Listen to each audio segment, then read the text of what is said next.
Hi guys, ഇതുപോലെ chart paper കയ്യിലുണ്ടെങ്കിൽ എടുത്തുകൊണ്ടുപോയി നമുക്ക് ഒരു അടിപൊളി ഐറ്റം ചെയ്തെടുക്കാം. അതിനായിട്ട് ചാർട്ട് പേപ്പറിൽ നിന്ന് ഇതുപോലെ ഒരു സ്ക്വയർ ഷേപ്പിൽ ഒന്ന് കട്ട് ചെയ്ത ശേഷം അതിനുള്ളിലായിട്ട് വരുന്ന രീതിയിൽ ഒരു ഹാർട്ട് ഷേപ്പ് വരച്ച ശേഷം കുറച്ച് മാർക്കിംഗ് ഒക്കെ കൊടുക്കുന്നുണ്ട് കേട്ടോ. എന്നിട്ട് ഇതുപോലെ ഒന്ന് കട്ട് ചെയ്തെടുക്കുക. ഇതിൻ്റെ ഡീറ്റെയിൽ ആയിട്ടുള്ള വീഡിയോ നമ്മുടെ ചാനൽ അപ്ലോഡ് ചെയ്തിട്ടുണ്ട്. അതിൻ്റെ ലിങ്ക് ഈ ഒരു വീഡിയോയുടെ താഴെ കൊടുത്തേക്കാമേ. എല്ലാവരും ഒന്ന് കയറി കണ്ടു നോക്കണേ. ഇപ്പോൾ ഞാൻ ഇന്ന് ചെയ്യുന്നത് എന്താണെന്ന് നിങ്ങൾക്ക് മനസ്സിലായെങ്കിൽ ഒന്ന് കമൻറ്റ് ചെയ്യാനും ലൈക്ക് ചെയ്യാനും ഷെയർ ചെയ്യാനും സബ്സ്ക്രൈബ് ചെയ്യാനും മറക്കല്ലേ. അതിനുശേഷം ഇതുപോലെ സാപ്ലിൻ കുറച്ച് വാട്ടറും കൂടെ മിക്സ് ചെയ്ത് ഒരു 2 കോട്ട് ഒന്ന് അപ്ലൈ ചെയ്യുമ്പോഴാണ് നല്ലൊരു ഫിനിഷിങ് കിട്ടുന്നത്. അപ്പം ഫ്രണ്ടിലും ബാക്കിലും ഒരുപോലെ ഒന്ന് അപ്ലൈ ചെയ്തെടുക്കണം. ഞാനിവിടെ ഗ്രീൻ കളർ ചാർട്ട് പേപ്പറാണ് എടുത്തിരിക്കുന്നത്. നിങ്ങൾക്ക് ഒരു വീഡിയോയിൽ ഒരു ബ്ലൂ ഷെയ്ഡ് ആയിട്ടായിരിക്കും കാണുന്നത്. നിങ്ങൾക്ക് വേറെ കളേഴ്സ് എടുക്കാം. കുറച്ചും കൂടെ ബെറ്റർ ഗ്രീൻ കളർ തന്നെ ആയിരിക്കും കേട്ടോ.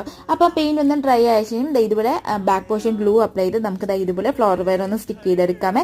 കുറച്ച് എക്സ്ട്രാ നിൽക്കുന്ന രീതിയിലാണ് സ്റ്റിക്ക് ചെയ്തെടുക്കുന്നത് പുറത്തോട്ട്. അപ്പോൾ ഇതുപോലെ കുറച്ചധികം വലുതും ചെറുതൊക്കെ ആയിട്ട് ചെയ്തെടുത്തിട്ടുണ്ട് ലീവ്സ്. അതിനുശേഷം ഇതുപോലെ ഒരു പോളിൽ ഒന്ന് അറേഞ്ച് ചെയ്തെടുക്കുക. പിന്നെ ഫൈനലൊക്കെ ഇഷ്ടപ്പെട്ടെങ്കിൽ സബ്സ്ക്രൈബ് ചെയ്ത് സപ്പോർട്ട് ചെയ്യാൻ മറക്കല്ല. അടുത്തൊരു വീഡിയോ ആയിട്ട് വരാം.